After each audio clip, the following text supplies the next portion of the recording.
Hello guys, welcome back to Virat buzz. Bharani మళ్ళీ నోరు జారాడు. భరణి నోరు జారడమే కాదు, తన నాన్న నాన్న అని పిలిచిన తనూజని అవమానించాడు కూడా. అది ఏ రకంగా అంటే కళ్యాణ్ ని మధ్యలోకి తీసుకొచ్చాడు అన్నమాట. రీసెంట్ గా సెకండ్ ఫైనలిస్ట్ కి సంబంధించి టాస్క్ అయితే జరుగుతూ ఉన్నాయి. వాటిలో ఈరోజు ఒక ప్రోమో కూడా రిలీజ్ అయింది. ఆ ప్రోమోలో భాగంగా కళ్యాణ్ భరణి కంటే కూడా సుమన్ శెట్టి కాస్త సపోర్ట్ చేసినట్లుగా ఒక సీన్ అయితే ఉంటుంది అనమాట. దానికి సంబంధించి ఎక్స్ప్లెనేషన్ ఇస్తూ భరణి సంజనాతో మాట్లాడుతూ ఉంటాడు. ఇక్కడ ఏమైపోతుందంటే చిన్న గొడవ జరుగుతుంటుంది అనమాట. ఆ తనూజ అండ్ కళ్యాణ్ ఎవరైతే ఉన్నారో వాళ్ళు సంజనాని తప్పడతారు. అయితే భరణి తనకు సంబంధం లేని విషయంలో కలెక్ట్ చేసుకున్నట్టుగా సంజన దగ్గరికి వెళ్ళి కూర్చొని సంజనకు ఏదో సింపతి చూపిస్తున్నట్టు, ఈ మధ్యన ఏంటో కళ్యాణ్ తనుజ ఏం చెప్తా చేస్తుంది. కూర్చోమంటే కూర్చుంటున్నాడు, నుంచోమంటే నుంచుంటాడు. తనుజ పూర్తిగా తన కంట్రోల్లో పెట్టుకుంది కళ్యాణ్ని అని చెప్పుకొచ్చాడు అనమాట. ఈ మాట బయటికి ఎలా రిఫ్లెక్ట్ అవుద్దు అని కూడా తను ఆలోచించలేదు.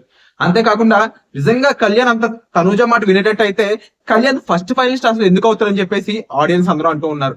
అంతేకాదు ఒక పక్క తనుజ కూడా చాలా క్లియర్ గా తను ఏదైతే రైట్ అనుకుంటుందో దాని గురించి మాట్లాడుతుంది తప్ప పలానా పర్సన్ కంట్రోల్ చేయలేదని చెప్తా ఉన్నారు. ఇన్ కేస్ అలా కంట్రోల్ చేసినట్లయితే మరి ఇన్నాళ్ళు బర్నీని కంట్రోల్ కూడా చేసిందా, అంటే బర్నీతో మాట్లాడినంత కూడా బర్నీని కంట్రోల్లో పెట్టడానికైనా అని చెప్పేసి కూడా అంటున్నారు అనమాట. మరి బర్నీ ఇలా అనడం ఎంతవరకు కరెక్ట్ అంటారు? ముఖ్యంగా ఇంతే కాకుండా బర్నీ ఇంతకు ముందు కూడా నాన్న నాన్న అని చెప్పేసి నన్ను చంపుకు తిన్నారు అని కూడా కొన్ని మాటలు తెలిసాడు. మరి బర్నీ ఆలోచన విధానం అయ్యిండొచ్చు, బర్నీ వదులుతున్న మాట్లాడిండొచ్చు. ఎంతవరకు కరెక్ట్ అంటారు? ముఖ్యంగా తనుజ ఫ్యాన్స్ అలాగే కళ్యాణ్ ఫ్యాన్స్ మరి మీరేమంటారో కామెంట్ చేయండి.